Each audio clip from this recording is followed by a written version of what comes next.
Very good afternoon all of you. आशा करता हूं कि आप सब लोग बड़े अच्छे होंगे, स्वस्थ होंगे, मस्त होंगे, जबरदस्त होंगे और आप सभी लोगों की तैयारी भी बहुत ही शानदार चल रही होगी। बहुत बड़ी आप सब लोग अपनी तैयारी कर रहे होंगे। आप सभी लोगों का बहुत बहुत स्वागत है। ठीक है। और हम लोग लास्ट लेक्चर में डिस्कस कर रहे थे the characteristics of Indian constitution. ठीक है।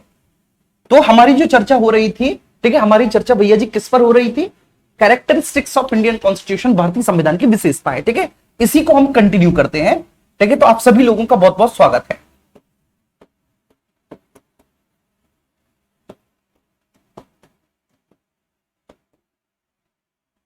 भारतीय संविधान की विशेषताएं, विशेषताएं।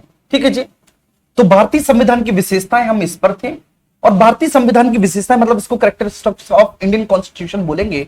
और इसमें जो सबसे पहली विशेषता थी, हम सबसे पहली विशेषता के बारे में बात कर रहे थे कि हमारा संविधान जो है वो निर्मित, लिखित और विशाल संविधान है। ठीक है। अब यहां पर आपको बहुत कुछ सीखने और समझने को मिलेगा। ठीक है, मैं आपको बहुत अच्छे से इसे समझाऊंगा। ठीक है, तो सबसे पहली विशेषता क्या है कि हमारा जो संविधान है वह निर्मित, लिखित, ठीक है, और विशाल संविधान है। और विशाल संविधान है, विशाल संविधान है। ठीक है सर। चलिए, अब निर्मित को बोलेंगे इनएक्टेड, ठीक है, लिखित को बोलेंगे रिटन, और विशाल संविधान को बोलेंगे सर ह्यूज कॉम्प्रिहेंसिव, कॉम्प्रिहेंसिव। ठीक है सर, ह्यूज कॉम्प्रिहेंसिव। चलिए, तो ये बात आप बहुत अच्छे से समझना कि हमारा संविधान निर्मित, लिखित और विशाल संविधान है। सबसे पहले एक बात बताइए, ठीक है ना, कि भाई हमारे संविधान को निर्मित संविधान क्यों कहा जाता है? तो सबसे पहले जो जिस चीज पर हम लोग डिस्कस करेंगे वो ये है कि आखिर, ठीक है, हम अपने कॉन्स्टिट्यूशन को, जो हमारा संविधान है, उसे निर्मित क्यों कहा जाता है? निर्मित संविधान उसे कहने के पीछे का क्या कारण है? ठीक है, हमारे संविधान को निर्मित संविधान क्यों कहा गया? तो सबसे पहली बात भैया जी यहां पर आकर आपकी, ठीक है ना, वो हो जाती है कि भाई हमें ये बताओ कि हमारे संविधान को निर्मित, ठीक है, हमारे संविधान को भैया जी निर्मित क्यों कहा गया? सबसे पहली बात, इनेक्टेड क्यों है? ठीक है भाई, अवर कॉन्स्टिट्यूशन इज इनेक्टेड। ठीक है, तो इसको आप भैया समझाओ हमें। ठीक है, इसको आप हमें समझाओ। तो देखो, इनेक्टेड इसलिए कहते हैं क्योंकि जो हमारा संविधान है वह एक संविधान सभा के द्वारा निर्मित हुआ है। एक संविधान सभा ने इसका निर्माण किया है, और वह जो संविधान सभा है वह कैबिनेट मिशन की सिफारिशों के आधार पर, on the recommendations of cabinet mission, ठीक है, वो जो आपकी संविधान सभा है वो संविधान सभा का गठन, ठीक है, उसी के आधार पर हुआ है। तो सबसे पहली बात इसको हम डिकोड करते हैं कि आखिर हमने अपने संविधान को इनेक्टेड क्यों कहा। ठीक है, सबसे पहली बात, हमारा संविधान निर्मित क्यों है? निर्मित कहलाने के पीछे कारण क्या है? निर्मित क्यों है? अगर मान के पीछे क्यों है? अगर मान के ये देखिएगा आप लोग कि आपके एग्जाम में अगर ऐसा प्रश्न आ जाए कि संविधान के निर्मित होने के पीछे के निम्न कारण हैं, और आपसे वह कूट में पूछ ले, है ना, आपसे वह कूट में पूछ ले कि संविधान के निर्मित होने के पीछे के क्या कारण है, और आपसे वह, ठीक है, कूट में पूछ ले, तो आपके पास क्या उत्तर होगा? ठीक है भैया, रट तो हर कोई रहा है कि निर्मित, लिखित और विशाल संविधान है, लेकिन इसका मतलब भी तो समझो कि भैया इसका मतलब क्या होता है मेरे प्यारे बाबू। ठीक है, ये भी तो समझना जरूरी है। तो सबसे पहली बात कि ये निर्मित क्यों है? वाई, ठीक है, अवर कॉन्स्टिट्यूशन इज इनेक्टेड। वो इसलिए निर्मित है क्योंकि हमारे संविधान का निर्माण किया गया है। बात समझ में आ रही है? हमारे संविधान का भैया जी क्या किया गया है? निर्माण किया गया है। और हमारा संविधान जो निर्मित हुआ है, जो हमारे संविधान का निर्माण किया गया है, वो किसके द्वारा किया गया है भैया जी? कॉन्स्टिट्यूएंट असेंबली के द्वारा किया गया है, संविधान सभा के द्वारा किया गया है। ठीक है जी, ये बात समझ में आ रही है? किसके द्वारा किया गया है? कॉन्स्टिट्यूएंट असेंबली, संविधान सभा के द्वारा किया गया है। और ये जो संविधान सभा है ना, ये संविधान सभा कैबिनेट मिशन,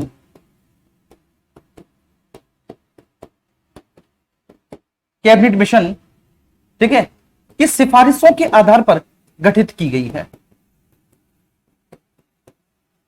सिफारिशों के आधार पर, आधार पर on the recommendations of cabinet mission. ठीक है, और बाकी का कैबिनेट मिशन की क्या क्या, ठीक है ना, कैरेक्टरिस्टिक्स थे वो आप समझ के आए हैं।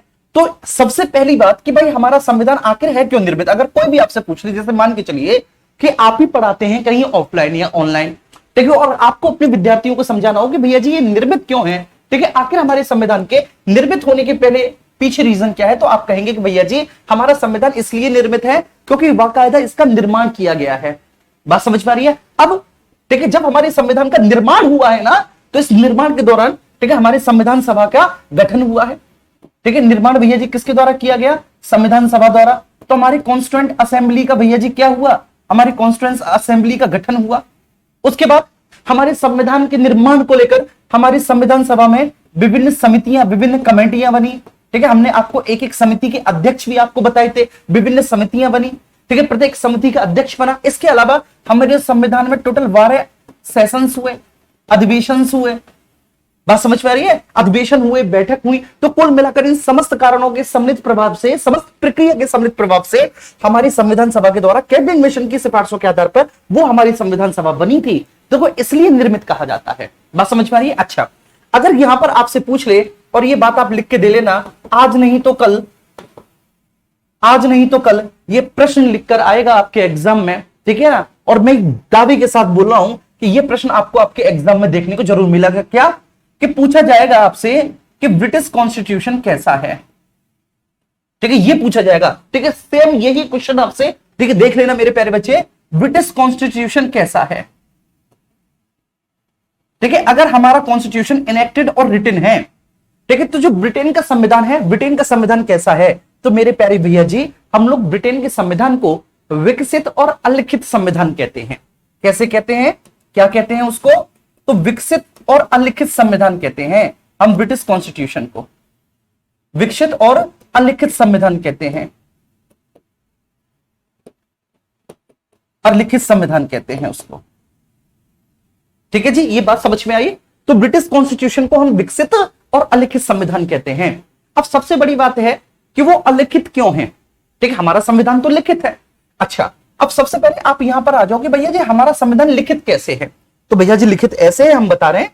ठीक है, हमारा संविधान कैसे लिखित है, तो हम बता रहे हैं भैया जी हमारा संविधान ऐसे रिटन है, हमारा संविधान ऐसे रिटन है कि हमारे संविधान को, जो हमारा ओरिजिनल कॉन्स्टिट्यूशन है, हमारे ओरिजिनल कॉन्स्टिट्यूशन को जो, ठीक है, उसके जो कैलीग्राफर हैं, कैलीग्राफर का मतलब हिंदी में होता है बेटा, उसके जो सुलेखक हैं, सुलेखक हैं, ठीक है ना, वो है आपके प्रेम बिहारी नारायण रायजादा। क्या नाम है भैया जी, नारायण रायजादा। ऐसा नहीं लगता कि कोई धार्मिक व्यक्ति होंगे प्रेम बिहारी नारायण रायजादा है, जैसे मंदिर के पुजारियों के नाम होते हैं, कुछ ऐसा नाम लिखता है प्रेम बिहारी नारायण रायजादा। तो जो हमारा संविधान है ना, वो रिटन इस वजह से है। ठीक है, सबसे पहली बात तो उसके पीछे का रीजन है कि भैया जी वो बाकायदा जो है ना, उसके एक सुलेखक हैं, उसको लिखा है, उसको क्या किया गया भैया जी, लिखा गया है।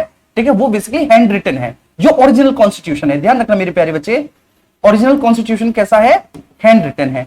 और उसको रिटन बाई मतलब लिखा किसने है, मतलब लिखा इन द सेंस लिखा अपनी हैंड राइटिंग में। तो कैलीग्राफर उसको कहते हैं, जो सुलेखक होता है कैलीग्राफर कहते हैं, वो प्रेम बिहारी नारायण रायजादा है। जैसे आपने कुतुबुद्दीन ऐबक के बारे में, ठीक है, पढ़ा होगा कि वह कुरान का, ठीक है, बड़े मीठे स्वर में पाठ करता था। ठीक है, वो कुरान को बेसिकली जो है ना, कुरान की आयतों को बड़े मीठे स्वर में, ठीक है ना, उनको उच्चारित करता था, तो इसलिए उसको कुरान खों कहते थे। वही जो औरंगजेब है, आलमगीर औरंगजेब, ठीक है, वो बेसिकली बाकायदा कुरान को लिखता था। ठीक है, लिखता था, और केवल औरंगजेब ही नहीं लिखता था कुरान की आयतों को, बल्कि एक नासिरुद्दीन महमूद नाम का भी शासक हुआ है बलबन से पहले, वो भी, ठीक है, बहुत ही अच्छा सुलेखक था। वो भी कुरान के आयतों को लिखता था, और लिखने के बाद उससे जो भी आय प्राप्त होती थी, ठीक है, उससे बेचकर वो अपना जीवन यापन करता था। ठीक है, तो जो लिखने वाला है, ठीक है, मतलब जो सुलेखक है, तो बेसिकली सुलेखक कौन है मेरे प्यारे बच्चे, सुलेखक कौन है, तो नासिरुद्दीन महमूद। क्या कुरान नासिरुद्दीन महमूद ने ओरिजिनेट की है? नहीं, ओरिजिनेट तो वो भैया जी किसने की है, ठीक है, पैगंबर हजरत मोहम्मद साहब। ठीक है, उन्होंने अपनी धर्म की शिक्षाओं को उसमें लिखा कि उनका धर्म कैसे चलेगा, लेकिन वो जो ऑलरेडी लिखी हुई है, ठीक है, उसको बेटा, तो इसलिए ध्यान रखना। तो हैंड रिटन मतलब सुलेखक, जो कैलीग्राफर है प्रेम बिहारी नारायण रायजादा, ये भैया जी इंग्लिश के हैं। ठीक है, ध्यान रखना, ये अंग्रेजी के हैं, मैंने आपको कल भी बताया था, अंग्रेजी के हैं। और जो हिंदी वाले हैं, हिंदी वालों का नाम क्या है, बसंत कृष्ण वैद्य है। वसंत कृष्ण वैद्य हिंदी वाले का नाम है, ठीक है। अब यूपीएसआई में आपके इस बैच में कुछ बच्चे हैं बोलते हैं कि सर राइटिंग कैसा है, ठीक है मेरे प्यारे बच्चे, आप मुझे ऐसा लगता है कि आपको जो है ना, ठीक है, सीधे पढ़ाने के लिए मुझे स्वर्ग से अप्सराएं लेकर आनी पड़ेंगी, ठीक है। इतना बेहतरीन राइटिंग है। जब मैं पीसीएस मेंस में पढ़ाता हूं ना, और मेंस में जब मैं आंसर को इस तरह से लिखता हूं डिजिटल बोर्ड पे, तो आप विश्वास मानिएगा कि वो बच्चे जो लगातार 2-3 बार से मेंस दे रहे हैं, वो खुद तारीफ करते हैं। मतलब मैं खुद अपने मुंह से नहीं बोल रहा, वो खुद बोलते हैं कि अरे सर, ठीक है ना, इस तरह से लिखा जाना चाहिए। आपने लिखने की जो आपकी लिखावट है, ठीक है, बहुत स्पष्ट है, बहुत अच्छी है। आप लोगों को पता नहीं, ठीक है, कोई बात नहीं, धीरे धीरे आपको समझ में आ जाएगी, तब आपको पता चलेगा कि यही अच्छी राइटिंग होती है। जब आप इसे कभी भी, जब आप दरोगा बन जाने के बाद, जब आप ऊंचे एग्जाम्स की तैयारी करेंगे ना, बड़े एग्जाम्स की, ठीक है, जैसे लायक समीक्षा अधिकारी, सहायक समीक्षा अधिकारी, पीसीएस, ठीक है, यूपीएससी वगैरह, तब आप देखेंगे कि इस तरह की भाषा शैली और इस तरह की लिखावट में अगर आप लिखते हैं अपने मेंस को, ठीक है, तो मैं ये निश्चित तौर पर कह सकता हूं कि आपको अतिरिक्त मार्क्स मिलेंगे ही मिलेंगे, ठीक है।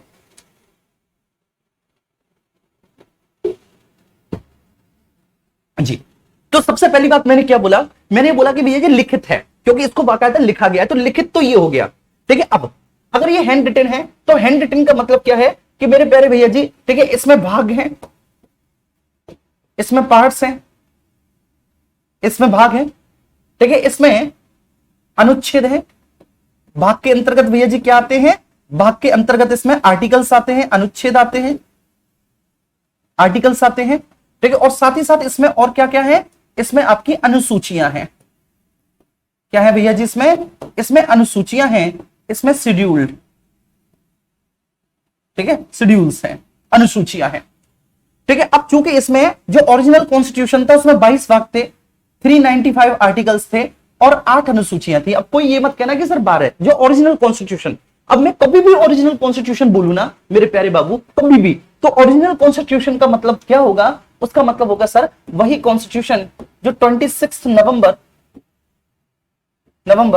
1949 को, ठीक है, निर्मित हुआ था, निर्मित हुआ था। बात समझ में आ रही है, निर्मित हुआ था। तो ये वही कॉन्स्टिट्यूशन है जो 26 नवंबर 1949 को भैया जी क्या हुआ था, निर्मित हुआ था, ठीक है। तो ये बात समझ में आ रही है। तो उसमें, ठीक है, 22 भाग थे, 395 अनुच्छेद थे और 8 क्या थी, अनुसूचियां थी। तो ये जो है ना, बेसिकली ये सारी चीजें मिलकर, ठीक है, ये सारी चीजें मिलकर हमारे संविधान को कैसा बना देती हैं, ये सारी चीजें मिलकर हमारे संविधान को ह्यूज कॉम्प्रिहेंसिव बना देती हैं। कैसा बना देती हैं भैया जी, ये सारी चीजें, तो ये सारी चीजें हमारे संविधान को ह्यूज कॉम्प्रिहेंसिव बना देती हैं। मतलब ये हमारे संविधान को एक विशाल संविधान बनाती हैं। ये हमारे संविधान को मेरे प्यारे बाबू क्या बनाती हैं, विशाल संविधान बनाती हैं। तो इसलिए हमारा संविधान विशाल संविधान है। अगर हम अपने संविधान की तुलना करें विश्व के अन्य संविधानों से, तो यू डोंट बिलीव इट, ठीक है मेरे प्यारे बच्चे, क्या कि आपको पता है अमेरिका के संविधान में टोटल कितने आर्टिकल्स हैं, 7, महज 7 आर्टिकल। अमेरिका के पूरे संविधान में 60 आर्टिकल है, हमारे संविधान में 395 आर्टिकल है। अब आप में से भी कुछ बच्चे कहेंगे कि नहीं सर हमने तो किताबों में 450 से ऊपर पढ़ा था, तो वो बेटा कैसे हुए मैं आपको समझाऊंगा, चिंता मत करो। अब आप पॉलिटी को समझने आए हो, रटने नहीं, ठीक है ना। यहां पर जी, उसके बाद अगर मैं ऑस्ट्रेलिया के संविधान की बात करूं भैया जी, ऑस्ट्रेलिया, तो आपको पता है ऑस्ट्रेलिया के संविधान में आपके 128 आर्टिकल हैं, ठीक है, ऑस्ट्रेलिया के संविधान में। तो ऑस्ट्रेलिया का संविधान देखिए, ऑस्ट्रेलिया के संविधान में 128 आर्टिकल हैं। अगर मैं आपसे, ठीक है, आजकल हमारी बड़ी ठनी हुई है उस देश से, कनाडा के संविधान के बारे में बात करूं, तो 147 आर्टिकल हैं कनाडा के संविधान में, ठीक है। और अगर मैं आपसे साउथ अफ्रीका के कॉन्स्टिट्यूशन की बात करूं, साउथ अफ्रीका के संविधान की बात करूं, तो साउथ अफ्रीका के संविधान में 153 आर्टिकल्स हैं भैया जी, कितने, 153। तो आप खुद देखिए, आप खुद कंपैरिजन कीजिए कि हमारे संविधान में लगभग 400 आर्टिकल थे, जो ओरिजिनल कॉन्स्टिट्यूशन था 395, 5 ही कम रह गए। लेकिन उस समय जो पहले से संविधान मौजूद थे, America, Australia, Canada, south Africa, ठीक है, उनमें आप देखिए कि भारत के संविधान से कहीं कम आर्टिकल थे। तो इसलिए वो भारत का संविधान मेरे प्यारे बच्चों कैसा हो जाता है, इसलिए हम उसे क्या कहते हैं, इसलिए हम उसे ह्यूज कॉम्प्रिहेंसिव कहते हैं, इसलिए हम उसे विशाल संविधान कहते हैं, ठीक है। एक एक पॉइंट आपको बहुत अच्छे से समझ में आ गया होगा, इसलिए हम उसे क्या बोलते हैं, विशाल संविधान के नाम से, ठीक है, पुकारते हैं कि हमारा संविधान विशाल संविधान है। अच्छा, अब ब्रिटिश कॉन्स्टिट्यूशन जो है, कि ब्रिटिश कॉन्स्टिट्यूशन सर विकसित और अलिखित है, ठीक है ना, विकसित और अलिखित। और जो हमारा संविधान है, ठीक है, जो हमारा कॉन्स्टिट्यूशन है, ये ध्यान रखना मेरे प्यारे बच्चे, जो हमारा कॉन्स्टिट्यूशन है, हमारे कॉन्स्टिट्यूशन को पता है क्या बोला जाता है, हमारे कॉन्स्टिट्यूशन को बोला जाता है कि वो लिखित है। ठीक है, ये तो मैंने आपको बता ही दिया, लिखित है। और दूसरा वह अविकसित है। वो क्या है मेरे प्यारे बच्चे? वो अविकसित है। वो लिखित और अविकसित संविधान है हमारा। ठीक है, किसका मेरे प्यारे बच्चे? ठीक है, इंडियन कॉन्स्टिट्यूशन। अब इंडिया क्यों बोलना, हम तो भारत बोलेंगे। ठीक है, तो हमारे जो भारत का कॉन्स्टिट्यूशन है वो लिखित और अविकसित है, और ब्रिटिश कॉन्स्टिट्यूशन विकसित और अलिखित है। लेकिन आप कहेंगे कि सर कैसे? तो मैं आपको समझाता हूं, बस चाय का एक सिप ले लूं, है ना।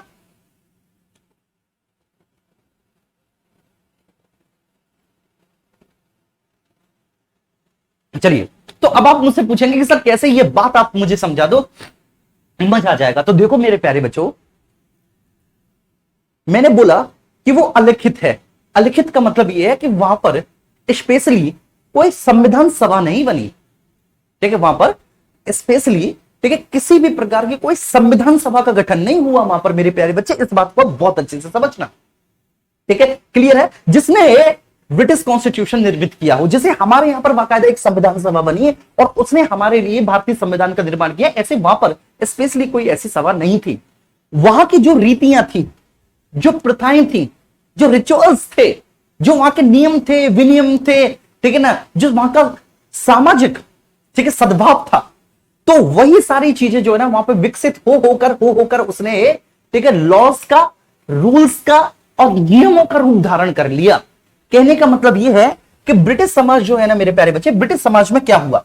ब्रिटिश समाज में वहां के जो रिचुअल्स थी, मतलब वहां की जो प्रथाएं थी, वहां की जो रीतियां थी, वहां की रीतियां और वहां की प्रथाएं विकसित होकर, ठीक है, कानून का रूप धारण कर लेती हैं। कानून का रूप धारण कर लेती हैं। और एक और बात बताऊं मैं आपको, ठीक है ना, एक और बात बताऊं, नोट्स खुद से बनाना सीखो। ठीक है, आप लोग कहते होंगे सर आप जब समझाते हो तो कभी इधर लिख दिया, कभी उधर लिख दिया। मेरे प्यारे बच्चे ऐसे, तो जब कोई भी शिक्षक समझाएगा ना और वो रटके नहीं आया, ठीक है, एक तो ये है कि रटके आया हूं कि मेरे दिमाग में क्या क्या है तो फटाफट फटाफट फटाफट फटाफट तोते की तरह उतारता चला जाऊं। लेकिन मुझे अगर समझाना है, तो मुझे अगर आपको ये बताना है कि किस तरह से कैसे क्या है, तो इस तरह से तो चीजें चलेंगी चलेंगी। आप ये आदत डालिए, ठीक है, जब मैं समझाता चला जाऊं तो उसी हिसाब से आप लिखते हुए चले जाए। ठीक है जी, ये बात प्लीज कंफर्म कर लेना आप लोग बहुत अच्छे से। तो प्रथाएं, रीतियां ही विकसित होकर वहां पर कानून का रूप धारण कर लेती हैं। तो इसलिए वहां का संविधान जो है ना वो कैसा है? विकसित है। विकसित कैसे है? कि वहां पर जो सदियों से चली आ रही प्रथाएं और रीतियां हैं मेरे प्यारे बच्चे, वही विकसित होकर कानून का रूप धारण कर ली। ठीक है, अब लेकिन अलिखित कैसे है? अलिखित इसलिए कि वहां पर कानून नाम का कोई बृहद दस्तावेज नहीं है। बात समझ में आ रही है? वहां पर संविधान नाम का, ठीक है, कोई एक कानूनी बृहद दस्तावेज नहीं है। जैसे हमारे यहां पर एक बृहद कानूनी दस्तावेज है, ठीक है, जिसमें नियम और कानून लिखे हुए हैं और उसमें यह बाकायदा लिखा हुआ है कि किस तरह से, ठीक है, उन कानूनों के आधार पर हमारे देश की संविधान, हमारी देश की शासन व्यवस्था का संचालन करना है। तो उसे हम क्या कहते हैं? संविधान कहते हैं। तो संविधान बेसिकली क्या है? तो संविधान सर कानूनों का एक संग्रह है। इट्स अ, ठीक है ना, सेट ऑफ, ठीक है ना, लॉज एंड रूल्स। ठीक है, और ये एक बृहद दस्तावेज है। लेकिन ये बृहद दस्तावेज कैसा है? लीगल ह्यूज कॉम्प्रिहेंसिव डॉक्यूमेंट है, और इसी में लिखा होता है कि किस देश के शासन व्यवस्था का संचालन, ठीक, किस आधार पर होगा। ये सारी चीजें, ठीक है, उस देश के नागरिकों को कौन कौन से अधिकार प्राप्त होंगे, उस देश के नागरिकों के कौन कौन से कर्तव्य होंगे, वहां पर राज्य की क्या क्या ड्यूटी होंगी, तो उसे संविधान कहते हैं। तो वहां पर जो है ना बेटा, ऐसा कोई, ठीक है, सिस्टमेटिक तरीके से कोई भी एक ऐसा कानूनी दस्तावेज नहीं लिखा गया ब्रिटेन में। वहां पर कोई ऐसा कानूनी दस्तावेज नहीं लिखा गया मेरे प्यारे बच्चे ब्रिटेन में, इसलिए वहां का अलिखित संविधान है, लेकिन विकसित है। अब हमारे यहां का सर कैसा है? हमारे यहां का मेरे प्यारे बच्चे, मैंने बोला कि लिखित है, क्योंकि बाकायदा एक संविधान सभा का गठन हुआ और उसने लिखा है। तो उसमें आपको मैंने बताया कि सर 22 भाग, 395 अनुच्छेद है और 8 अनुसूचियां थी। ठीक है, आज वर्तमान में 12 हैं। और अविकसित है। अविकसित क्यों? क्योंकि उसमें अभी भी संविधान संशोधन जारी है। अरे बोलो ना मेरे प्यारे बच्चे, अभी हुआ है कल परसों, क्योंकि उसमें अभी भी संविधान संशोधन जारी है। ठीक है, क्लियर है? ये बात समझ में आई? चलिए थोड़ा सा स्पीड बढ़ाते हैं, ठीक है, और आगे बढ़ते हैं। देखिए, जो हमारा ओरिजिनल कॉन्स्टिट्यूशन था, अब यहां पर सब लोग समझ लेना।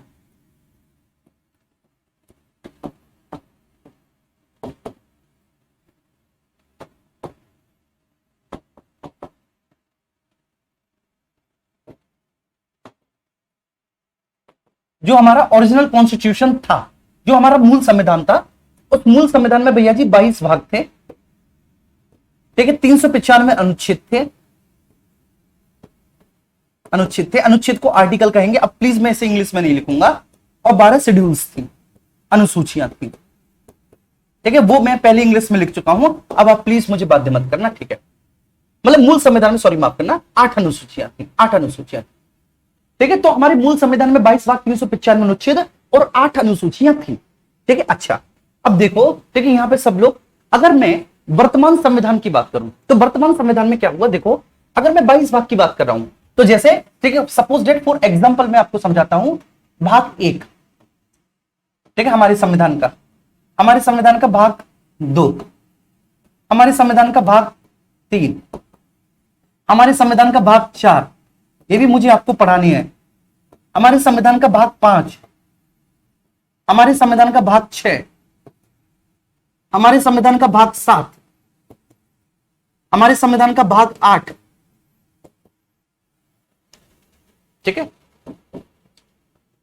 मैंने पूछा चांद से कि देखा है हंसी, मेरे यार सा कहीं, चांद ने कहा चांदनी की कसम नहीं, ठीक है। भाग 8 बेटा, हो गया भाग 8, चलो मजे से पढ़ो आराम से, भाग 8, ठीक है। फिर भाग 9,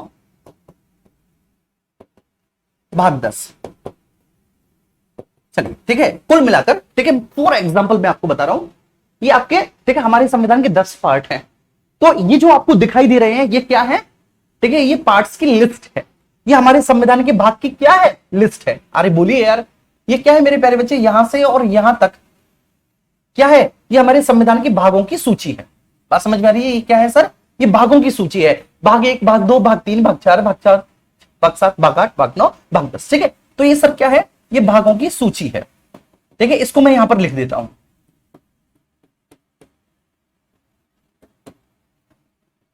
ठीक है, ये भागों की सूची है। उम्मीद करता हूं बच्चे कि ये बात आपको बहुत अच्छे से समझ में आ गई होगी, ठीक है। It's a list of part. अभी जो भाग 1 है, भाग 1 की विषय वस्तु क्या है, अगर कोई भी आपसे पूछे सर कि भाई जो भाग 1 है, भाग 1 की विषय वस्तु क्या है, तो आप बोलेंगे कि भाग 1 का जो सब्जेक्ट है वो है union of India and it's territory, ठीक है। भाग 1 की विषय वस्तु क्या है, union of India and it's territory, Bharat संघ और उसका राज्य क्षेत्र। भाग 1 भारत संघ और उसका राज्य क्षेत्र, और उसका राज्य क्षेत्र, राज्य क्षेत्र, ठीक है, भाग 1।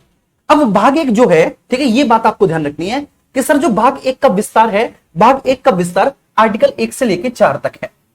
क्या है, आर्टिकल 1 से लेकर 4, मेरी बात समझना चुपचाप यहां पर आप। तो भाग 1 का विस्तार आर्टिकल 1 से लेकर 4 तक है। भाग 2 जो है, उसकी विषय वस्तु है सर सिटीजनशिप, नागरिकता। क्या है सर, नागरिकता, सिटीजनशिप। और जो नागरिकता का विस्तार है वो आर्टिकल 5 से लेके 11 तक है, नागरिकता का विस्तार आर्टिकल 5 से 11, ठीक है। जो हमारे संविधान का भाग 3 है, भाग 3 की विषय वस्तु है सर फंडामेंटल राइट्स, मौलिक अधिकार,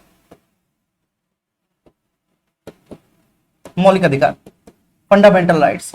और मौलिक अधिकार का, ठीक है, आर्टिकल 12 से लेके 35 तक, ठीक है, मौलिक अधिकार आर्टिकल 12 से लेके 35 तक है। भाग 4 की जो विषय वस्तु है वह है राज्य की नीति के निर्देशक तत्व, राज्य के नीति निर्देशक तत्व, नीति निर्देशक तत्व, ठीक है ना, ऐसे लिख देते हैं, नीति निर्देशक तत्व, ठीक है। और वो है आर्टिकल 36 से लेके 51 तक। कहां से लेके भैया जी, कहां तक, 36 से 51 तक, ठीक है। मेरी बात आप बहुत अच्छे से समझते जाना, ये मूल संविधान की बात कर रहा हूं मैं, ओरिजिनल कॉन्स्टिट्यूशन की, ये ओरिजिनल कॉन्स्टिट्यूशन की। फिर भाग 5 आया, भाग 5 की जो विषय वस्तु है वो है द यूनियन, संघ, है ना, और वो है आपका आर्टिकल 52 से लेके 151 तक। इसके बाद भाग 6 आया स्टेट, ठीक है, राज्य। और जो राज्य की विषय वस्तु है वह भैया जी 152 से 237 तक है राज्य। इसके बाद भाग 7। अब ये जो भाग 7 है ना, ये भाग 7 कभी हुआ करता था, मतलब भाग 7 का जो भीतर की विषय वस्तु है, जो इसके भीतर का कंटेंट है मेरे प्यारे बच्चे, जो इसके भीतर का सब्जेक्ट है, उस सब्जेक्ट को हमने, ठीक है, 7th कॉन्स्टिट्यूशनल अमेंडमेंट, 7वें संविधान संशोधन 1956 के द्वारा, ठीक है, इसके अंदर की विषय वस्तु को हमने हटा दिया, इसके अंदर की विषय वस्तु को हमने क्या कर दिया, हटा दिया। ठीक है, तो भाग 7 की जो विषय वस्तु थी, भाग 7 के भीतर का जो भी कंटेंट था उसको हमने 7वें संविधान संशोधन 1956 से क्या कर दिया, हटा दिया। जब हमने उसको हटा दिया, उसके भीतर की विषय वस्तु को, यहां समझना मेरे प्यारे बच्चे, जब हमने उसके भीतर की विषय वस्तु को, उसके भीतर के कंटेंट को हटा दिया, तो इसलिए भाग 7 आपको मिलता है निश्चित, मतलब खाली। क्या मिलता है, निश्चित खाली, भाग 7। ठीक है, और ये था आपका आर्टिकल 238। ठीक है, अब भाग 8 है। भाग 8 है आपका संघ राज्य क्षेत्र, और ये आपका आर्टिकल 239 से 242 तक था, या है 242 तक है। 239 से 242 तक क्या है सर आपका, ठीक है, यूनियन, ठीक है, टेरिटरी, संघ राज्य क्षेत्र। क्या है भैया जी, यूनियन टेरिटरी, संघ राज्य क्षेत्र। इसके बाद भाग 9 आया। भाग 9 में आपकी पंचायतें हैं, और इसके लिए हमारे संविधान में केवल एक ही आर्टिकल था 243, और भाग 10 जो है, भाग 10, ठीक है, भाग 10 में बेसिकली आपके SC/ST क्षेत्र थे, या हैं SC/ST क्षेत्र है, भाग 10 में क्षेत्र है, और इनके लिए आर्टिकल था 244 बस। ठीक है, इनके लिए क्या आर्टिकल था, 244। फिर भाग 11 आएगा। भाग 11 में आपका केंद्र और राज्यों के बीच में संबंध है, तो जो भाग 11 है वहां पर केंद्र और राज्यों के बीच में संबंधों को बताया गया। चाहे शरबत बन गई भाई।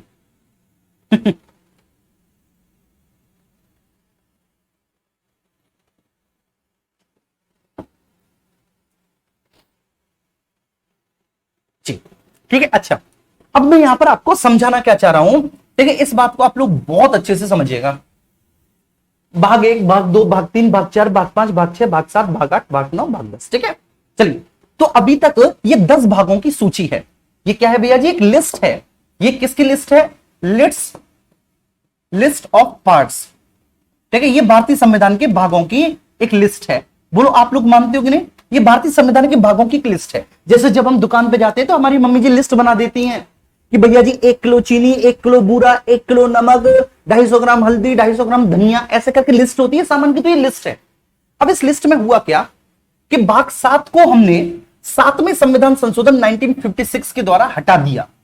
देखिए, इसके अंदर की विषय वस्तु को हटा दिया। अब ऐसा नहीं हुआ कि भाग 7 हट गया। मेरी बात समझना, बहुत ज्यादा डिटेल चीज समझाने जा रहा हूं, बहुत डेप्थ। अब ऐसा नहीं हुआ कि भाग 7 हमने हटा दिया। ठीक है, अगर हमने भाग 7 को हटा दिया, मान के चलिए भाग 7 हमने हटा दिया, तो 8वां वाला 7 बन गया हो, 9वां वाला 8वां बन गया हो, 10वां वाला 9वां बन गया हो, ऐसा नहीं हुआ। क्योंकि इससे अगर हम ऐसा करते तो हमारे कॉन्स्टिट्यूशन की कॉम्प्लेक्सिटी बढ़ जाती। ठीक है ना, और कॉम्प्लेक्सिटी इस कदर बढ़ जाती कि जो पहले भाग 8 था वो भाग 7 हो जाता, भाग 9 था वो अब 8 हो जाता। ठीक है, तो जो वकील हैं, जो हम जैसे लोग हैं, पढ़ाने वाले टीचर वगैरह, उन सबको दिक्कत होती, कॉम्प्लेक्सिटी बढ़ जाती। तो इसलिए हमने अंदर की विषय वस्तु को खत्म कर दिया, निरसित कर दिया, जो अंदर की विषय वस्तु थी। लेकिन हमने उसके स्थान में कोई परिवर्तन नहीं किया, तुम्हारे स्तर की कसम, स्थान नहीं बदला। तो जब हमने स्थान नहीं बदला मेरे प्यारे बच्चे, तो जो लिस्ट ऑफ पार्ट्स थे, उस लिस्ट ऑफ पार्ट में अभी भी आर्टिकल 10 है। अरे बोलो ना मेरे प्यारे बच्चे, अभी भी भाग कितने हैं, अभी भी भाग 10 हैं। ठीक है, जो लिस्ट ऑफ पार्ट्स हैं उसमें आप ऊपर से देख लीजिए, अभी तक आपको 10 मिलते हैं, लेकिन अंदर की जो विषय वस्तु है उसे खत्म कर दिया। मेरी बात समझ में आ रही है, अंदर की जो विषय वस्तु उसे खत्म कर दिया। तो जब आप देखेंगे कि भैया जी 1 2 3 4 5 6 7 8 9 10, ठीक है, तो जो लिस्ट है, ठीक है, लिस्ट में अभी भी आपको 10 मिलेंगे देखने को, लेकिन अंदर का जो कंटेंट था, अंदर की जो विषय वस्तु थी, अंदर की विषय वस्तु को हमने खत्म कर दिया, समाप्त कर दिया। क्लियर है? तो भाग 7 का आज कोई महत्व नहीं है। और भाग 7 हमारे संविधान में मेरे प्यारे बच्चे केवल व केवल लिखा है ऐसे भाग 7। जैसे मकान तो खड़ा है, लेकिन अंदर मेरे प्यारे बच्चे उसमें सामान नहीं है। मकान तो खड़ा हुआ है, पूरा बाकायदा बिल्डिंग बनी हुई है, लेकिन जब आप देखने जाओगे तो अंदर उसमें सामान है ही नहीं। ये वाली बात हुई भाग 7 के साथ। ठीक है जी, ये बात क्लियर है, अच्छे से समझ में आ गई। अच्छा, भाग 8 संघ राज्य क्षेत्र है, भाग 9 पंचायतें हैं, भाग 10 आपका SC/ST क्षेत्र है। अच्छा, अब हुआ क्या सर? ठीक है, अब यहां पर देखना, हमारे संविधान में एक नया भाग जोड़ा गया, भाग 4 का। अब देखना यहां पर, आप दिमाग देखना, नया भाग जोड़ा गया भाग 4 का, यहां से जोड़ना स्टार्ट हुआ भाग 4 का। और ये जो भाग 4 का था, इस भाग 4 का की विषय वस्तु क्या थी? इस भाग 4 का की विषय वस्तु थी मेरे प्यारे बच्चे फंडामेंटल ड्यूटीज, मौलिक कर्तव्य। आप सभी को पता होगा मौलिक कर्तव्य। और इसको हमने फंडामेंटल ड्यूटीज को भाग 4 का को 42nd कॉन्स्टिट्यूशनल अमेंडमेंट 42वें संविधान संशोधन से जोड़ा, संशोधन 1976 से जोड़ा, 1976 से जोड़ा। तो इसको हमने 42nd कॉन्स्टिट्यूशनल अमेंडमेंट 1976 से जोड़ा है भाग 4 का को। ठीक है जी, बात समझ में आ गई। चलिए इसके बाद हमने यहां पर ठीक है एक भाग जोड़ा भाग 9 का, और एक और भाग जोड़ा भाग 9 का। ठीक है, part 9A and part 9B। ठीक है, अब मैं शॉर्ट में लिख देता हूं। पार्ट 9A जो जोड़ा गया है वो 74th कॉन्स्टिट्यूशनल अमेंडमेंट से जोड़ा गया है, और 9B जो जोड़ा गया है 97th कॉन्स्टिट्यूशनल अमेंडमेंट से जोड़ा गया है। ये वाला जो जोड़ा गया है ये 1993 में जोड़ा गया है, और ये वाला जो जोड़ा गया है 2011 में जोड़ा गया है।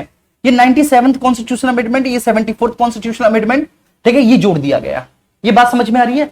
तो जब आप देखेंगे आप पाएंगे कि हमने एक नया पार्ट जोड़ा है, हमने एक नया पार्ट जोड़ा है मेरे प्यारे बच्चे, और वो पार्ट कौन सा है? वो है सर पार्ट आपका 4A।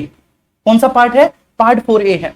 फिर से हमने दो नए पार्ट जोड़े, ठीक है, पार्ट 9A और पार्ट 9B। ठीक है, अन्य ठीक है, इन दोनों को हमने ठीक है इस पार्ट 9A को हमने 74th कॉन्स्टिट्यूशनल अमेंडमेंट 1992-3 से जोड़ा, और इसको 97th कॉन्स्टिट्यूशनल अमेंडमेंट 2011 से जोड़ा। अच्छा, अब आप मुझे बताएंगे कि क्या मेरे प्यारे भैया जी, अब मुझे आप बताना, जब ऐसा हमने किया तो जो नंबर्स थे, ठीक है ना, 1 2 3 4 5 6 7 8 9 10, क्या नंबर्स का क्रम बदला? आप मुझे बताएंगे क्या नंबर्स का क्रम बदला? नहीं। क्या नंबर्स का क्रम बदला? भैया जी नहीं बदला, नंबर का क्रम नहीं बदला, मतलब जो क्रम है, ठीक है, क्रम नहीं बदला। ठीक है, तो इसलिए अगर ध्यान देना आप भी, अगर आज भी हमारे संविधान में पूछा जाता है कि हमारे संविधान में कितने भाग हैं, तो हम कहते हैं 22। अगर पूछा जाता है कि हमारे संविधान में कितनी अनुसूचियां हैं, कितनी अनुसूचियां हैं, आज वर्तमान में तो हम कहते हैं 12।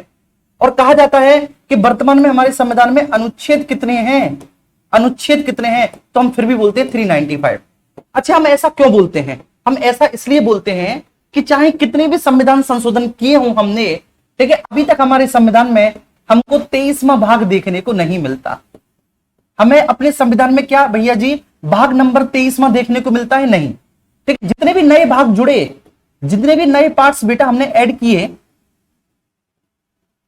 जितने भी न्यू पार्ट्स हमने ऐड किए वो सब के सब, ठीक है, आपके पुराने भागों के विस्तार थे। वो क्या थे? पुराने भागों के विस्तार थे, पुराने भागों के विस्तार थे। बात समझ में आ रही है? अच्छा, अनुसूचियां, अगर अनुसूचियों पे आओ, अब आप जो आपके शेड्यूल्स है, जो आपकी अनुसूचियां हैं, अनुसूचियों में हमने भैया जी आपकी 9वीं 10वीं 11वीं और 12वीं ये जोड़ी हैं। ये अनुसूचियां मेरे प्यारे बच्चे नई जोड़ी गई हैं। अभी हमने जब अनुसूचियां नई ऐड की, ये बेटा हमने न्यू ऐड की, इसमें जब हमने न्यू शेड्यूल्स ऐड की, जब हमने इसमें नई अनुसूचियां जोड़ी, तब आप मुझे बताएंगे कि जो क्रम था, क्रम बदला? बिल्कुल बदला भैया जी। पहले क्रम 8 तक था, अब 8 के बाद 9 10 11 12। तो ऑब्वियस सी बात है इसमें भैया जी क्या जोड़ा गया है? नया जोड़ा गया है। इसमें नया जोड़ा गया है, तो ऑब्वियस सी बात है जब नया जोड़ा गया है तो संख्या बड़ी है। अरे बोलो ना यार, संख्या बड़ी है। पहले जो लास्ट था, पहले लास्ट 8 था, अब लास्ट क्या हो गया? लास्ट नंबर 12 हो गया। पहले लास्ट नंबर 8 था, अब लास्ट नंबर 12 हो गया। और जो आर्टिकल्स हैं, तो क्या आज आपको, आप मुझे बताएंगे, क्या आज आपको संविधान में 386वां आर्टिकल देखने को मिलता है? 386वां आर्टिकल देखने को मिलता है? नहीं मिलता।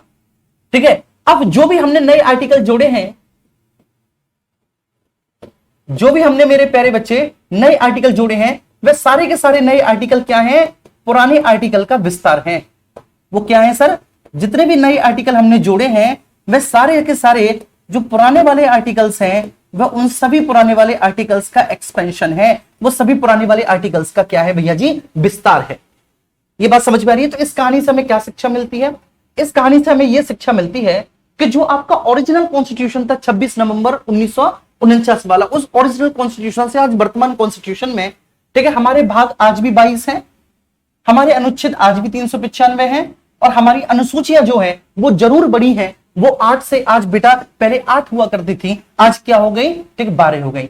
तो फिर सर जो किताबें लिखती हैं कि 25 भाग हो गए, ठीक है, 50 से ज्यादा ऊपर अनुच्छेद हो गए तो वो प्यारे प्यारे बच्चे, वो जो नए अनुच्छेद है ना, वो पुराने अनुच्छेदों के विस्तार हैं। अगर वो नए अनुच्छेद पुराने अनुच्छेदों के विस्तार हैं तो ऑब्वियस सी बात है मेरे प्यारे बच्चों, क्या हुआ, क्रम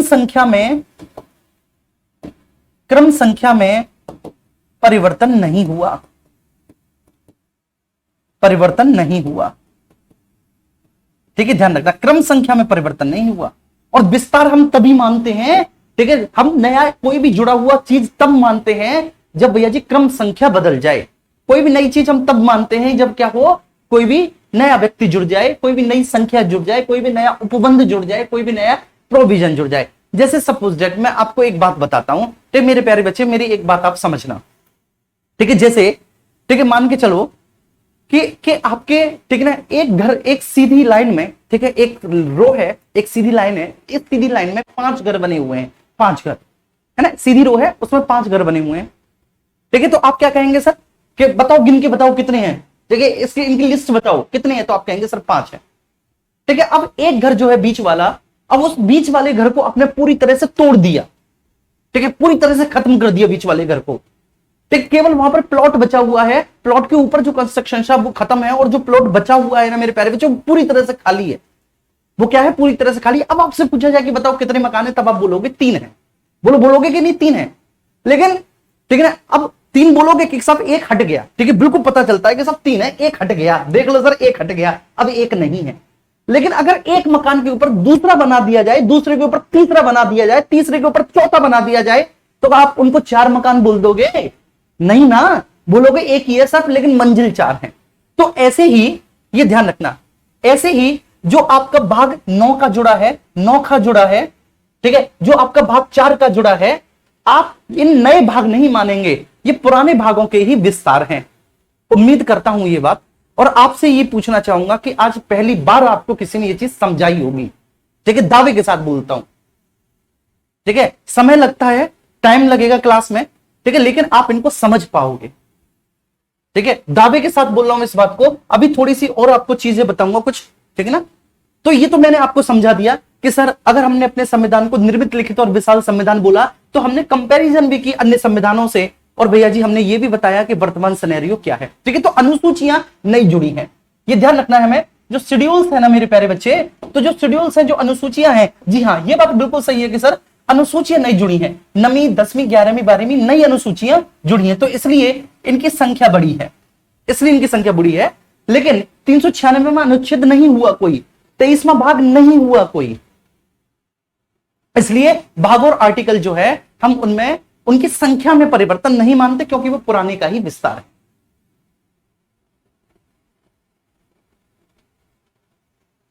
बताओ कितना समय लग गया एक चीज आपको समझाने में, ठीक है। तो पॉलिटी कोई आपकी गणित से ज्यादा सरल नहीं है, आप ये सोच रहे हो।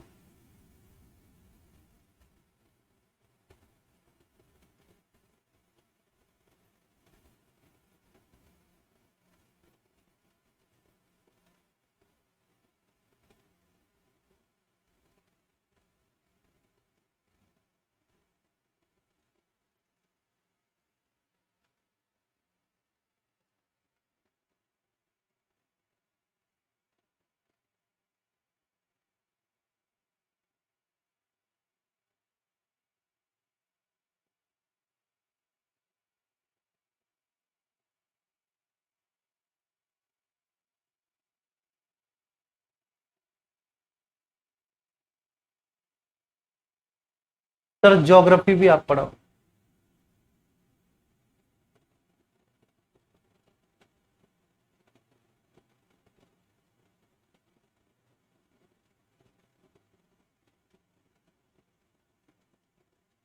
क्या कह रहा है बच्चा, एक बच्चे ने कुछ कहा है। सर कल की हैंड रिटन क्लास की पीडीएफ अभी अवेलेबल नहीं हुई है, चलिए मैं बोलता हूं।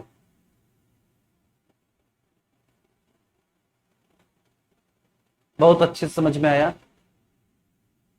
आपसे पढ़ने पे बहुत ऊर्जा मिलती है बेटा। मैक्सिमम पॉलिटी के क्लास, मिनिमम पॉलिटी के क्लास, ये मत पूछो, ठीक है ना।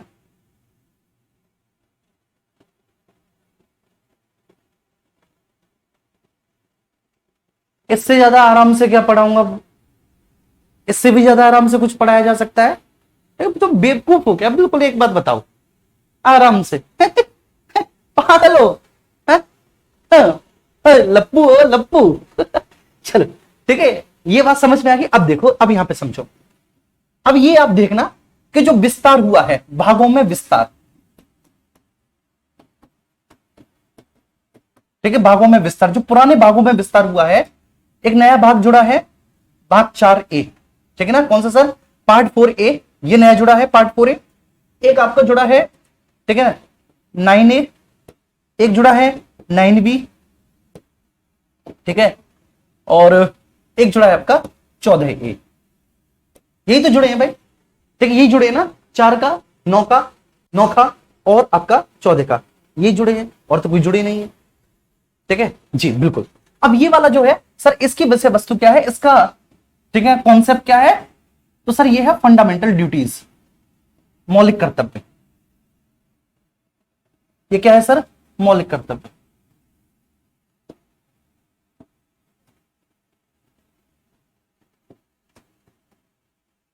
फंडामेंटल ड्यूटीज, मौलिक कर्तव्य, इसका क्या है सर? सॉरी, नगर पंचायत है, माफ करना। इसका क्या है भैया जी? नगर पंचायत। 9 का नगर पंचायत, ठीक है जी। इसका क्या है? कोऑपरेटिव सोसाइटीज, इंग्लिश में लिख लेना मेरे प्यारे बच्चे, कोऑपरेटिव सोसाइटीज, सोसाइटीज। और ये क्या है सर? आपका अधिकरण, अधिकरण, ठीक है। अच्छा, अभी जो मौलिक कर्तव्य वाला है, ये हमने 42nd कॉन्स्टिट्यूशनल अमेंडमेंट से जोड़ा है, ठीक है सर। तो ये वाला जो है ना मौलिक कर्तव्य वाला, ये हमने सर 42nd कॉन्स्टिट्यूशनल अमेंडमेंट से जोड़ा है, संशोधन 1976 से जोड़ा है। और इसके अंतर्गत जो आर्टिकल आता है, 4 का के अंतर्गत जो आर्टिकल आता है, वो आर्टिकल आता है आपका 51A, ठीक है, 51A, ठीक है, तो 51A आता है। अब ये जो आपका नगर पंचायत है, ये वाला नगर पंचायत वाला भैया जी हमने जोड़ा है 74th कॉन्स्टिट्यूशनल अमेंडमेंट, 74वें संविधान संशोधन के द्वारा। आपको पूरा लिखना है, ठीक है, संविधान संशोधन, और ये हुआ है 1993 में बेसिकली, ठीक है, क्योंकि लागू 1993 में ही हुआ है पूरी तरह से। और इसके तहत जो हमने भैया जी आर्टिकल जोड़ा है, वह जोड़ा है आर्टिकल 243 से ZG तक, ठीक है मेरे प्यारे बच्चे, ठीक है, लव यू ऑल। तो 243 P से लेके ZG तक। अब ये वाला जो हमने जोड़ा है ना सहकारी समितियों वाला, ये 97 कॉन्स्टिट्यूशनल अमेंडमेंट, 97वां संविधान संशोधन, और ये जोड़ा है हमने 2011, ठीक है। और ये, ठीक है, इसके अंतर्गत आर्टिकल आता है 243 ZS से ZT तक, ZT तक, ठीक है, 243 ZS से ZT तक। और ये जो अधिकरण वाला है ना भैया जी, ये अधिकरण ही है, ये भी हमने 42nd कॉन्स्टिट्यूशनल अमेंडमेंट से जोड़ा है, 42वां संविधान संशोधन से जोड़ा है, संशोधन से जोड़ा है, संशोधन से जोड़ा है, ठीक है ना, 1976। अब फटाफट से कोई मुझे बताओ कि साहब इसके अंतर्गत कौन सा आर्टिकल आता है, ठीक है। तो ये जो भागों का विस्तार जो हमने किया है, ये भागों का विस्तार ये है, ठीक है, ये जो भागों का हमने विस्तार किया है मेरे प्यारे बच्चे, ये भागों का विस्तार ये है। आपको बहुत अच्छे से ये विस्तार समझ में आ गया होगा। कोई बताएगा कि सर ये कौन सा है अधिकरण? कोई प्लीज, कोई भी बताए कि सर अधिकरण 14वां, 324 से 329, 14 का अधिकरण, फटाफट से बताओ मुझे कोई, आप में से कोई भी बच्चा। आर्टिकल 322, 324A, ओके, 323, अरे बोलो यार, ठीक है, आप ऐसी बात कर रहे हो, बताओ, इतना छोटा सा जवाब आप नहीं दे सकते। लव यू टू बेटा।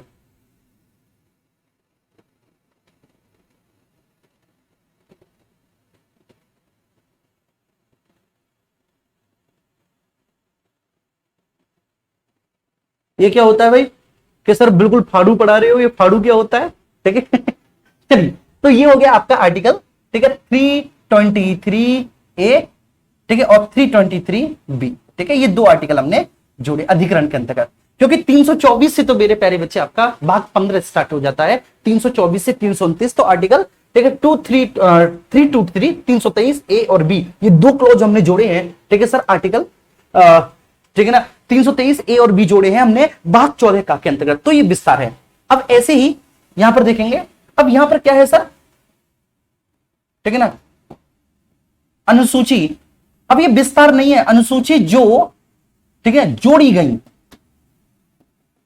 ठीक है, जो जोड़ी गई, ठीक है। अब ये पुरानी अनुसूचियों का विस्तार नहीं है, जो जोड़ी गई, ये जो जोड़ी गई है ये नया विस्तार है, ये ध्यान रखना, it's a new expansion of the schedules, ये नई अनुसूचियां हैं, ठीक है। और ये वाले जो थे भाग, ये पुराने भागों का विस्तार था, ठीक है, it's expansion of old parts, ये पुराने भागों का विस्तार था। क्या था भैया जी, ये पुराने भागों का विस्तार था मेरे प्यारे भैया, और ये जो है आपकी नई अनुसूचियां जो जोड़ी गई है, फटाफट से देखो, आपको पता है 8 तक तो आपके मूल संविधान में थी, 8 अनुसूची आपके मूल संविधान में थी, जो हमने जोड़ी है अनुसूचियां, वो 9वीं जोड़ी है, वो 10वीं जोड़ी है, वो 11वीं जोड़ी है, वो 12वीं जोड़ी है, ठीक है। तो इनके बारे में मैं आपको बता देता हूं, जो भी ठीक है जरूरी बात है। 9वीं अनुसूची जो है वो हमने प्रथम संविधान संशोधन से जोड़ी है, प्रथम संविधान संशोधन से जोड़ी है, फर्स्ट कॉन्स्टिट्यूशनल अमेंडमेंट से जोड़ी है, संशोधन से जोड़ी है। और ये कब जोड़ी है मेरे प्यारे भैया जी, हमने ये जोड़ी है 1951 में, हमारा पहला संविधान संशोधन 1951 में ही हो गया था।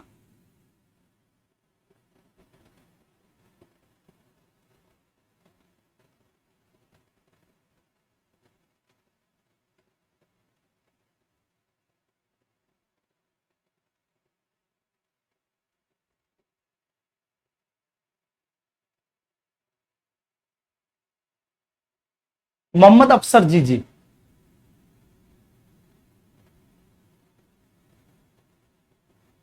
जी, ठीक है। अब इधर ध्यान दे लो तुम सब लोग, ठीक है। तो 9वीं अनुसूची पहले संविधान संशोधन से, 10वीं अनुसूची आपका 52nd 52वां संविधान संशोधन 1985,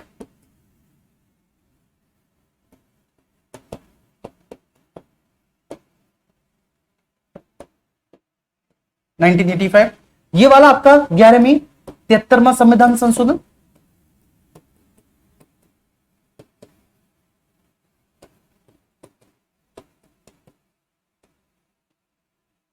1992 और 1993, ठीक है ना, क्योंकि दो में लाया गया था, 1992 में लाया गया था, 1993 में पूरी तरह से लागू हो गया राष्ट्रपति के द्वारा, ठीक है। और ये 74वां संविधान संशोधन,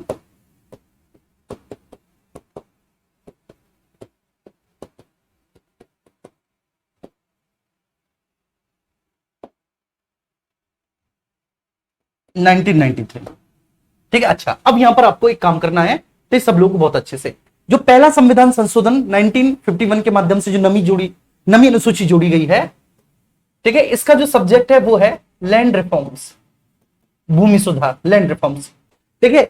जो आपकी 10वीं अनुसूची है, 10th शेड्यूल है, ठीक है, वो है आपका एंटी डिफेक्शन, दल बदल निषेध, एंटी डिफेक्शन, ठीक है। जो आपकी 11वीं अनुसूची जोड़ी गई है 73वें संविधान संशोधन 1993 से, ठीक है, उसकी विषय वस्तु है ग्राम पंचायत, जिसमें ग्राम पंचायत के 29 कार्यों को उल्लेख किया गया है, ठीक है। और ये वाली जो है इसकी विषय वस्तु है नगर पंचायत, इसमें नगर पंचायत के 18 कार्यों को उल्लेख किया गया है। कितने के भैया जी, 18 के, ठीक है। चलिए, तो एक छोटी छोटी बात मैंने आपको बताई, छोटी छोटी मगर मोटी मोटी बात है, ठीक है, ये मैंने आपको बताई। क्लियर है, बहुत अच्छे। इसके बाद हमारे संविधान की जो दूसरी विशेषता है, हमारे संविधान की दूसरी विशेषता है संविधान की सर्वोच्चता। पहली विशेषता हमने पढ़ ली, अब दूसरी विशेषता पे आएंगे। हमारे संविधान की दूसरी विशेषता है संविधान की सर्वोच्चता। मैं आपको एक बात बताता हूं, देखो सब लोग एक बात समझना मेरी बहुत अच्छे से, ठीक है। सुप्रीमेसी ऑफ कॉन्स्टिट्यूशन, संविधान की सर्वोच्चता को क्या कहेंगे, सुप्रीमेसी ऑफ कॉन्स्टिट्यूशन, ठीक है। मैं आपको एक बात बताता हूं, हो सकता है कि आप लोगों को बुरी लग जाए, ठीक है, लेकिन एक बात मैं आपको समझाऊंगा मेरे प्यारे बच्चे, और बहुत अच्छी बात, ठीक है। पहले मैं इसको लिख लेता हूं, कॉन्स्टिट्यूशन, कॉन्स्टिट्यूशन देखो, मैं किसी भी एग्जाम को ना बड़ा मानता ना छोटा मानता, ठीक है, बाकायदा, ठीक है। मैं आपको सच्ची बात बताऊं, ठीक है, मैं यूपीएससी पीसीएस वगैरह सब में पढ़ा रहा हूं मेरे प्यारे बच्चे जी। और ठीक है, जो आज की डेट में इंडिया के सबसे बड़े प्लेटफॉर्म है ना, सबसे बड़ा प्लेटफॉर्म जो ऑनलाइन इंडस्ट्री में है, आपके यूपी का जो सबसे बड़ा प्लेटफॉर्म है, ठीक है, वर्तमान में मैं दोनों में अपनी सेवाएं दे रहा हूं। ठीक है जी, मैं आपको सच्ची बात बताऊं, आप कांस्टेबल की मानसिकता से यूपीएसआई नहीं निकाल सकते, इस बात को आप लिख के ले लीजिएगा। ठीक है, मैं फिर भी आपकी रेस्पेक्ट करते हुए बोल रहा हूं कि एग्जाम कोई भी छोटा बड़ा नहीं हो सकता, लेकिन कांस्टेबल की मानसिकता से यूपीएसआई नहीं निकलने वाला। अगर आपको यह लग रहा है कि पॉलिटी के 16 क्वेश्चंस केवल अकेले एक विषय से आने हैं ना 16 क्वेश्चंस, तो वो 16 क्वेश्चंस कप ऑफ टी वाले नहीं होंगे, समझ रही हो? वो 16 क्वेश्चंस ऐसे नहीं होंगे जो आपकी कांस्टेबल के एग्जाम में या फिर बाकी के किसी अन्य वनडे कॉम्पिटिटिव एग्जामिनेशन में पूछे जाते हैं, लेकिन लेखपाल एसएससी जैसे क्वेश्चंस नहीं होंगे। उन क्वेश्चंस का लेवल जो होगा ना, वो पीसीएस, ठीक है, से कम नहीं होने वाला। तो इसलिए आपको समझ के चलना पड़ेगा। रटवाने को मैं बहुत अच्छे से रटवा दूंगा, आप मुझे बता दो कल से, मैं रटवा भी दूंगा आपको, लेकिन कॉन्सेप्ट की समझ होनी चाहिए आपको। अगर कोई भी चीज हुई है तो क्यों हुई है, आखिर उसके होने के पीछे कारण क्या है, ठीक है, इस पर हमारी पूरी राज व्यवस्था चलेगी। एक्चुअली पॉलिटी जो है, पॉलिटी, ठीक है, आपकी है क्या, जो राजनीतिक विज्ञान होता है ना, आपका पॉलिटिकल साइंस होता है, उस पॉलिटिकल साइंस का प्रैक्टिकल वर्जन है पॉलिटी।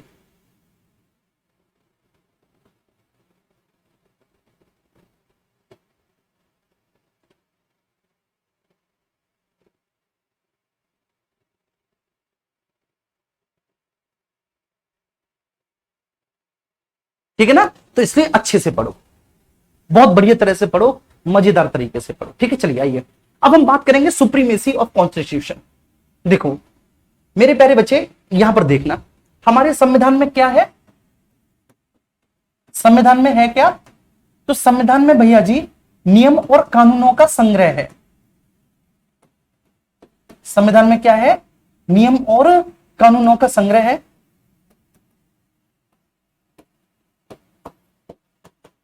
संग्रह है, ठीक है ना, और ये नियम और कानूनों का जो संग्रह है बेटा, इसी के आधार पर हमारे देश की शासन व्यवस्था का संचालन किया जाता है। शासन व्यवस्था का संचालन किया जाता है, संचालन किया जाता है। ठीक है, ध्यान रखना। अब जैसे, ठीक है, आपके स्कूल्स में, ठीक है, जब आप स्कूल पढ़ने जाते होगे 12th तक, जैसे हम सरस्वती विद्या मंदिर में पढ़े, तो मेरे प्यारे बच्चे हमारे बड़े नियम और कानून होते थे। जैसे, ठीक है, लड़की जो है वो लड़कों को भैया जी बोलेंगी, लड़का जो है वो लड़कियों को बहन जी बोलेंगे। ठीक है, तो आधे बच्चे तो जो है लड़कियों से बात ही नहीं करते थे इसी बच्चे से कि बहन जी बोलना पड़ेगा, जबकि अंदर कुछ और चल रहा था और बोलना बहन जी पड़ेगा। ऐसी आधी लड़कियां भी थी, ठीक है, जो किसी लड़के से बात ही नहीं करती थी, इस वजह से कि हमका भैया जी बोलना पड़ेगा। कुछ ऐसी भी जो थी कि बात, ठीक है, भैया जी की कहती थी, लेकिन बाहर कुछ और ही था। ठीक है, तो ऐसे नियम और कानून होते हैं। जैसे हम विद्या मंदिर में पढ़े तो एक नियम कानून ये था। ठीक है, दूसरा ये था कि जो हमारी मॉर्निंग प्रेयर होती थी, जो हमारी प्रार्थना होती थी, उस प्रार्थना लगभग हमारी आधा पौन घंटे की प्रार्थना होती थी। ठीक है, और आप में से कोई भी अगर विद्या मंदिर का हो तो प्रार्थना शुरू होती थी, कराग्रे वस्ते लक्ष्मी कर मध्य सरस्वती कर मूलेत गोविंदा प्रभाते कर दर्शनम समुद्र वशने देवी, है ना, इस तरह से स्टार्ट होती थी। फिर जब दोपहर में लंच होता था तो भोजन मंत्र होता था, ओम सहना भवतु सहनौ भुनक्तु सह वीर्यम करवा वही तेजस्वी नामलित मस्तु। ठीक है, तो ये होता था। ये बात आपको समझ में आ रही है ना बहुत अच्छे से कि but I am trying to say, मैं आपसे क्या कहना चाह रहा हूं। तो ऐसे नियम और कानून थे और उन्हीं के आधार पर हमारा स्कूल चलता था। तो ऐसे ही अब वो कहां बने हुए थे नियम और कानून, वो कहां लिखे हुए थे, तो हमारे प्रिंसिपल की डायरी में थे। बेसिकली प्रिंसिपल साहब ने वो, ठीक है, कुछ टीचर्स के साथ बैठ के ऐसे नियम और कानून बनाए थे। मेरी बात समझ में आ रही है? चलिए, अब सर व्यवस्था क्या थी कि अगर मान के चलिए कोई लड़का किसी लड़की से उसके नाम से बोल रहा है, बहन जी नहीं कह रहा, और किसी ने सुन लिया तो फाइन लग जाता था, पिटाई भी लग जाती थी। ठीक है, इसलिए हम जैसे बच्चे बात ही नहीं करते थे। क्लियर है? तो यहां पर ध्यान देंगे आप। तो ऐसे ही जो हमारा कॉन्स्टिट्यूशन है, ठीक है, हमारे उस कॉन्स्टिट्यूशन में वो नियम और कानून लिखे हुए हैं जिसके आधार पर हमारी देश की शासन व्यवस्था का संचालन होगा। कहने का मतलब है कि हमारी विधायिका कैसी होगी, लेजिस्लेचर कैसी होगी, ठीक है, हमारी कार्यपालिका कैसी होगी,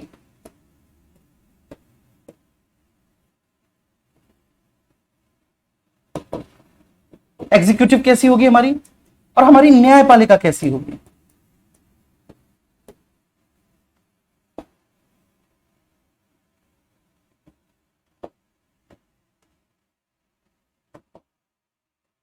ठीक है, और हमारी जुडिशरी कैसी होगी,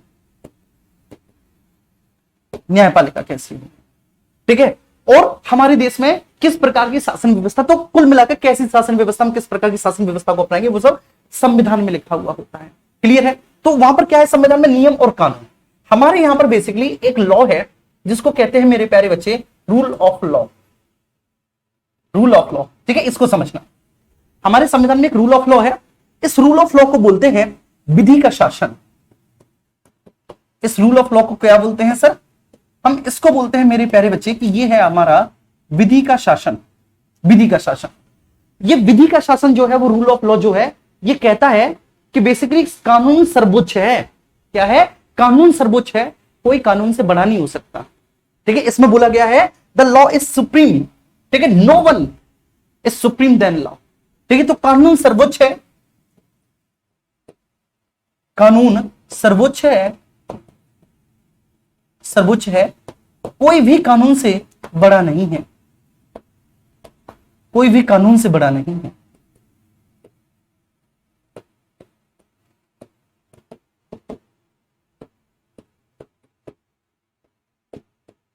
कानून से बड़ा नहीं है, कानून सबसे बड़ा है, कोई भी कानून से ऊंचा या बड़ा नहीं है। मेरे प्यारे बच्चे, मेरी बात समझ में आ रही है। तो ये रूल ऑफ लॉ, विधि का शासन, और ये विधि का शासन जो है ना, रूल ऑफ लॉ, ये बेसिकली इंग्लैंड के एक प्रोफेसर थे, प्रोफेसर डाइसी, ये उन्होंने दिया था। किसने दिया था, ये प्रोफेसर डाइसी ने दिया था। प्रोफेसर डाइसी का रूल ऑफ लॉ था जिसमें बोलते हैं कि कानून सबसे ऊंचा है। जैसे मान के चलिए बच्चे कि पहले क्या होता था, ब्रिटेन में एक पद्धति थी कि जो अरिस्टोक्रेट क्लास के लोग होते थे, जो कुलीन वर्ग के लोग होते थे, ठीक है, अरिस्टो क्लास समझ रहे हो, अरिस्टोक्रेट क्लास मतलब कुलीन वर्ग। तो जो कुलीन वर्ग के लोग हैं ना, जो अरिस्टोक्रेट क्लास के लोग हैं, वो सुप्रीम है बेसिकली। ठीक है, अगर वह कोई भी अपराध करते हैं तो उनको, ठीक है, उसी अपराध में आम व्यक्ति की तुलना में कम सजा मिलेगी। तो इसलिए प्रोफेसर डाइसी ने बोला कि नहीं, कानून सभी के लिए समान होना चाहिए, सबके लिए कानून समान होना चाहिए, सबके लिए कानून बराबर होना चाहिए, कोई भी कानून से बड़ा नहीं होना चाहिए। ठीक है, अब वही कानून हमारे कहां पर, हमारे संविधान में लिखे हुए हैं। हमारा संविधान बेसिकली है तो नियम और कानून का ही, ठीक है, संग्रह। तो हमारे संविधान में वो कानून लिखे हुए हैं, तो इसलिए हमारे यहाँ पे संविधान की सर्वोच्चता है। कहने का मतलब है, संविधान की सर्वोच्चता का मतलब वही है कि हमारे यहाँ विधि का शासन है, और विधि के शासन के अंतर्गत कानून, मतलब विधि के शासन के अंतर्गत हमारा संविधान सर्वोच्च है। संविधान देश का सर्वोच्च कानून है, कोई भी कानून या आदेश संविधान के विरुद्ध जारी नहीं किया जा सकता। तो इसका मतलब क्या निकला, इसका सबसे पहला मतलब निकला, ठीक है, वेरी फर्स्ट बेटा, कि अगर हमारे यहां पे सुप्रीमेसी ऑफ कॉन्स्टिट्यूशन है तो इसका मतलब है कि संविधान देश का सर्वोच्च कानून है। संविधान देश का सर्वोच्च कानून है, देश का सर्वोच्च कानून है।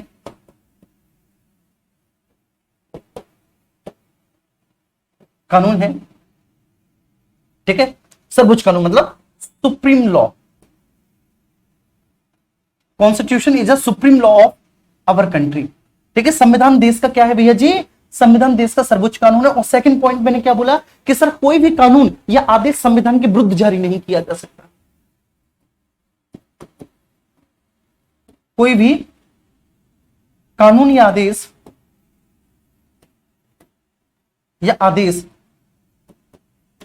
संविधान के विरुद्ध जारी नहीं किया जा सकता।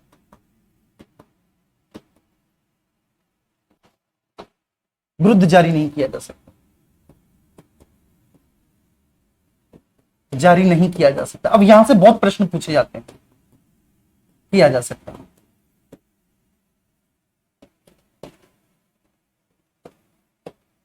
ठीक है, अच्छा, अब यहां से क्या प्रश्न पूछा जाता है, ठीक है, इस बात को समझना। और ये आपके लास्ट एग्जाम में पूछा भी गया था, यूपीएसआई में क्या था, मैंने बोला कोई भी कानूनी आदेश संविधान के विरुद्ध जारी नहीं किया जा सकता।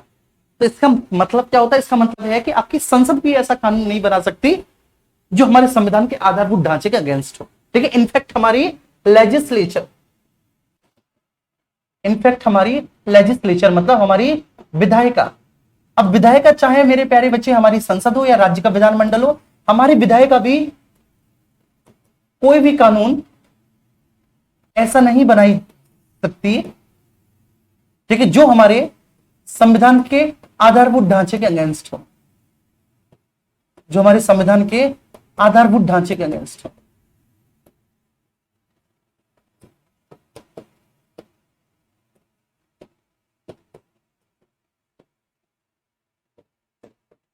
विरुद्ध हो। ठीक है। तो लेजिस्लेचर भी कोई कानून ऐसा नहीं बना सकती जो हमारे कॉन्स्टिट्यूशन के बेसिक इंफ्रास्ट्रक्चर के, ठीक है, बेसिक स्ट्रक्चर के अगेंस्ट। बात समझ में आ रही है। और देखिए सबसे इंपॉर्टेंट क्या है मेरे प्यारे बच्चे, कि जो सरकार के सभी अंग हैं, सरकार के 3 अंग हैं, लेजिस्लेचर, एग्जीक्यूटिव और जुडिशरी, सरकार के सभी अंगों को हमारे संविधान के भीतर, ठीक है, रहकर ही कार्य करना होगा, संविधान के दायरे में रहकर ही कार्य करना होगा। ये बात भी समझ लो, सरकार के जितने भी अंग है ना, वो सारे के सारे अंग संविधान के दायरे में रहकर ही कार्य करेंगे।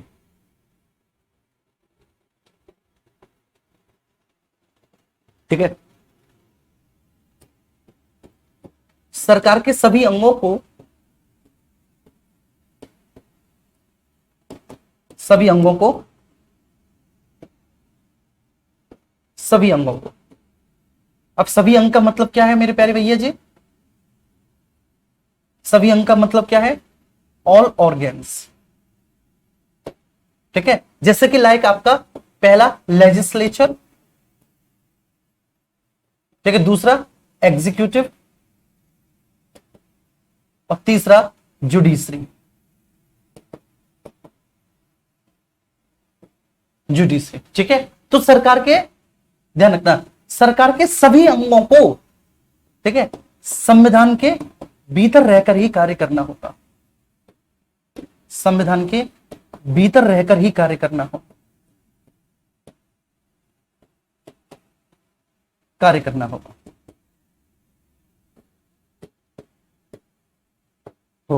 ठीक है, ये मैंडेटरी है, ये मैंडेटरी है।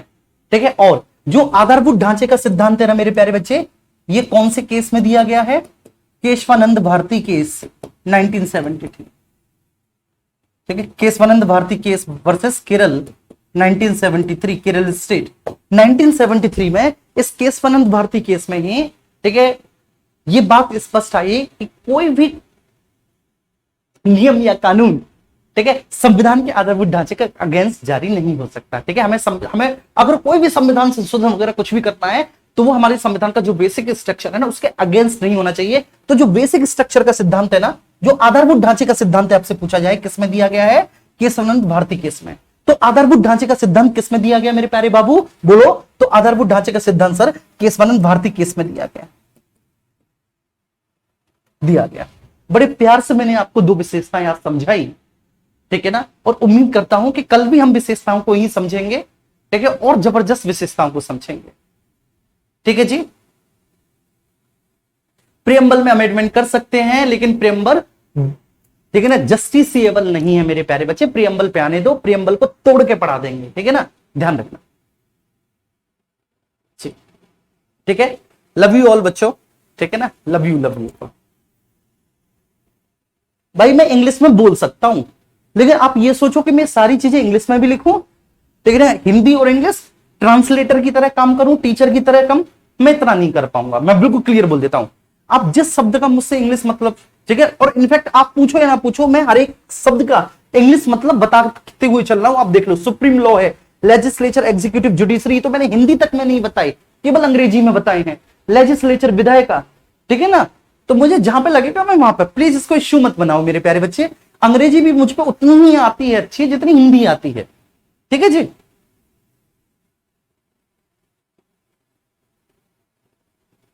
चलिए, लव यू बेटा। ये सब पढ़ाऊंगा, केशवानंद भारती, ठीक है, सबसे पहले मैं पढ़ाऊंगा Champakam Dorairajan case, Minerva Mills case, ठीक है, फिर आपका, ठीक है, सज्जन सिंह केस, इंदिरा साहनी केस, सारे केस पढ़ाऊंगा और एक एक केस तुम्हारे दिमाग में रटवा दूंगा।